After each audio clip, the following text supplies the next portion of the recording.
एक बार एक इंसान अपनी जिंदगी से बहुत परेशान था।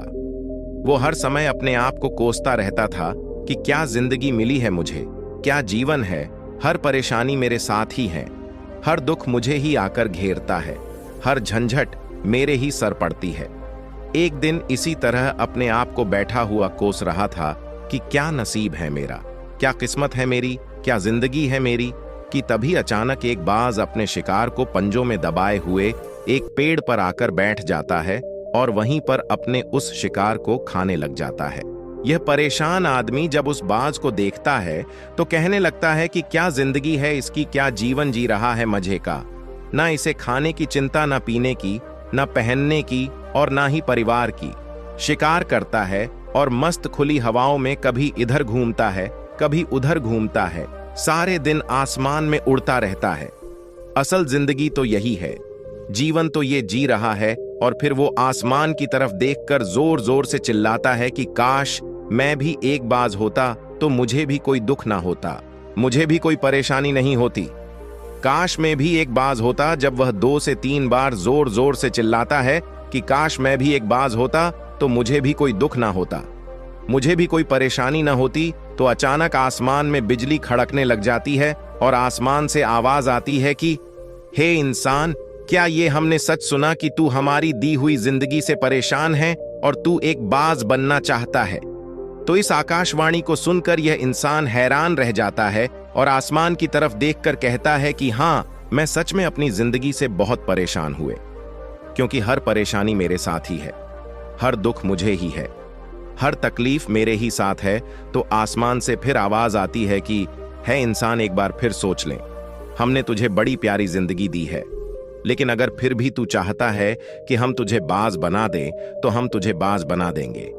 लेकिन अगर एक बार हमने तुझे बाज बना दिया तो फिर हम तुझे बाज से इंसान दोबारा नहीं बनाएंगे। तो ये आदमी तुरंत जवाब देता है कि मैंने अच्छी तरह से सोच लिया है कि मुझे बाज ही बनना है, और एक बार बाज बनने के बाद मैं दोबारा कभी नहीं कहूंगा कि मुझे इंसान बनना है। तभी ऊपर से आवाज आती है कि जैसे तुम्हारी इच्छा, और वो इंसान बाज बन जाता है। बाज बनते ही वह इंसान खुली हवाओं में उड़ने लगता है, कभी उड़ता हुआ इधर चला जाता है, कभी उड़ता हुआ उधर चला जाता है और सोचता है क्या मजे की जिंदगी है। असल जिंदगी तो यही है, ना कोई चिंता, ना कोई परेशानी, ना कोई डर। वह सारा दिन ऊंचे आसमान में उड़ता रहता है, 2-3 मिनट पंख मारता है, उसके बाद पंख मारना बंद कर देता है और लंबे समय तक हवा में तैरता रहता है। इसी तरह हवाओं में तैरते हुए शाम का समय नजदीक आ जाता है तो वह सोचता है कि मेरे पास रहने का एक ठिकाना भी होना चाहिए, मेरा अपना एक घर होना चाहिए जहां मैं रात में आराम कर सकूं। तो यह सोचकर वह छोटी छोटी लकड़ियां इकट्ठा करने लग जाता है और एक ऊंचे पेड़ पर अपना घोंसला बनाने लग जाता है।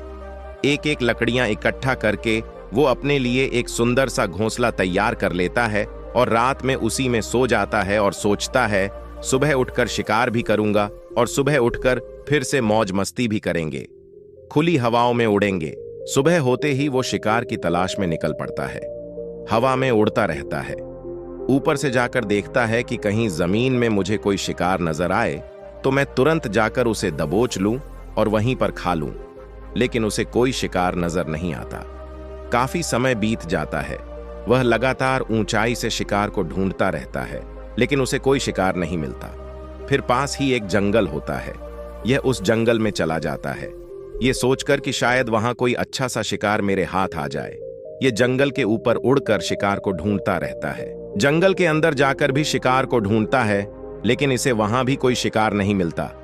शाम का समय नजदीक आ जाता है तो मायूस होकर वापस अपने घोंसले की तरफ लौट रहा होता है कि रास्ते पर थककर एक पेड़ के ऊपर बैठ जाता है। जब यह उस पेड़ के ऊपर बैठा होता है तो उसकी नजर एक बीमार चिड़िया पर पड़ती है जो कि घायल अवस्था में होती है। यह तुरंत जाकर उसे दबोच लेता है, उसके पंख निकालकर अलग कर देता है और उसे खा जाता है। उस चिड़िया को खाने के बाद वो अपने घोंसले की तरफ उड़ जाता है और रास्ते में सोचता है कि चलो बीमार चिड़िया ही सही, लेकिन कुछ तो खाने को मिला। वो अपने घोंसले पर पहुंचकर आराम करने लगता है और सोचता है सुबह एक अच्छा सा शिकार पकड़ूंगा और अपनी भूख मिटा लूंगा। जैसे ही सुबह का प्रकाश होता है यह निकल पड़ता है, अपने शिकार की तलाश में हवा में उड़ता रहता है, लेकिन आज फिर कोई शिकार इसके हाथ नहीं आता। काफी समय बीत जाता है। ये ऊंचाइयों पर जाकर अपनी तेज नजरों से शिकार को ढूंढने की पूरी कोशिश करता है, लेकिन इसे कोई भी शिकार नजर नहीं आता। फिर यह पास के उस जंगल की तरफ चला जाता है, लेकिन इसे वहां भी कोई शिकार नहीं मिलता।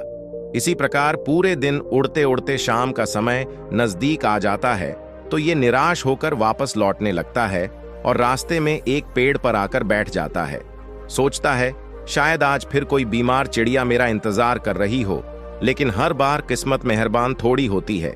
आज इसे कोई बीमार चिड़िया नहीं मिलती। ये थक हार कर वापस अपने घोंसले की तरफ चल पड़ता है और घोंसले पर पहुंचकर भूखा प्यासा ही सो जाता है और सोचता है कल सुबह एक बड़ा सा शिकार पकड़ूंगा और आज की भूख भी मिटा दूंगा।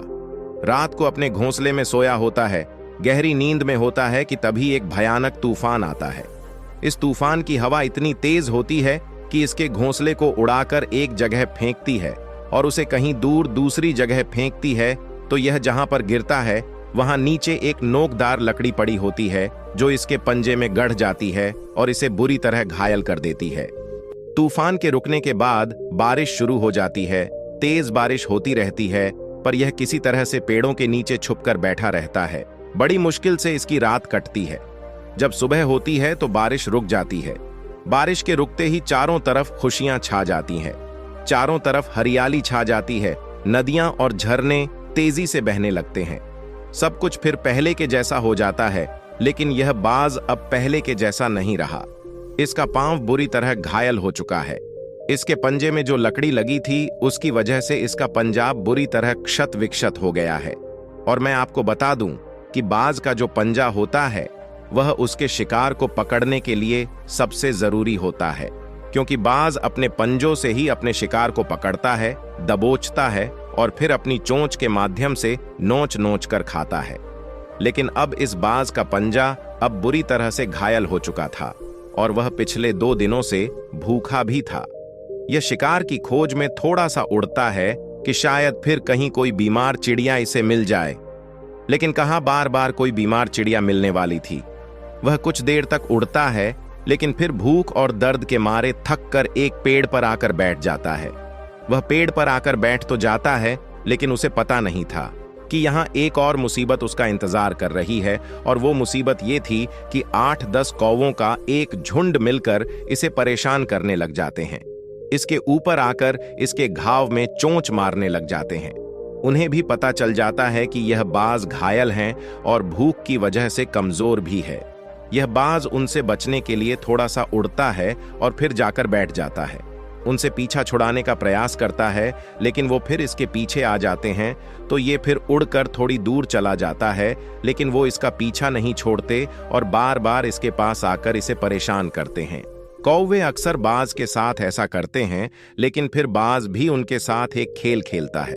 जब कौवों का झुंड बाज को परेशान करता है और उनका पीछा नहीं छोड़ता, तो बाज हवा में सीधी उड़ान भरने लग जाता है।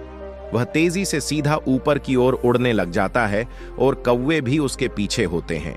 लेकिन कुछ देर तक उड़ने के बाद कौवे ऐसी ऊंचाई पर पहुंच जाते हैं जहां पर उन्हें ठीक से ऑक्सीजन भी मिलनी बंद हो जाती है। उनका दम घुटने लग जाता है, उनकी सांस रुकने लग जाती है, तो फिर वो वहां से ऊपर नहीं जा पाते। क्योंकि बाज तो बादलों से भी ऊपर उड़ सकता है, इसीलिए वो तो ऊपर चला जाता है, लेकिन कौवे वहां से ऊपर नहीं जा पाते और वो नीचे आने लगते हैं। तो इस तरीके से बाज उनसे अपना पीछा छुड़ा लेता है। लेकिन ऐसा करने के लिए, इतनी ऊंची उड़ान भरने के लिए इस बाज के पास उतनी ताकत नहीं थी, क्योंकि यह भूखा भी था और घायल भी था। तो ये उड़ता और थोड़ी सी दूर जाकर बैठ जाता और कौवे फिर आकर इसे परेशान करने लग जाते हैं। इसी तरह भूख और घायल हालत में एक दिन गुजर जाता है, दूसरा दिन गुजर जाता है, तीसरा दिन गुजर जाता है, लेकिन इस बाज की हालत में कोई सुधार नहीं हो रहा था। वे हद से बदतर होती जा रही थीं।